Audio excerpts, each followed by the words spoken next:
process of information of the brain, especially surrounding the membranes around the brain, spinal cord, and central nervous system. It's caused by a specific bacteria called the meningococcal bacteria. You can get it spread through the prolonged contact of a person to person. Now, we have 3 types of meningitis. We have the viral, fungal, and bacterial. And usually we have a meningitis caused by a virus that is most common.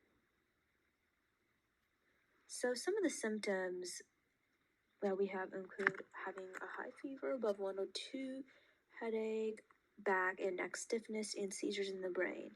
For example, in bacterial meningitis, rash can form on the skin as well. However, there are vaccines to prevent this. However, where did this name arise from? We have the first description of the meningitis from Gaspar Viesu, who discovered it in the early 1800s. You can create the name by adding together meninges, which is the brain membrane, itis, which is the Latin fixation for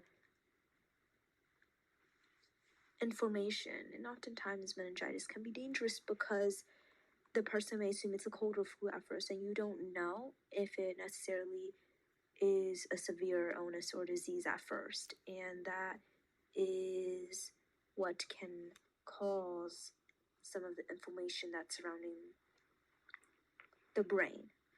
And if you can look at the photo here, we can see what the bacteria would generally look like. For example, we have these little red blobs over here, and that would be considered as the meningitis bacteria.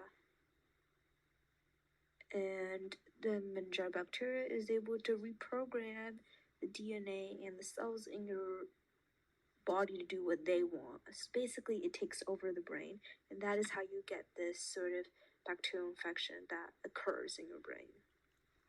So, I hope you enjoyed the fun fact and that you learned a little bit more from this video.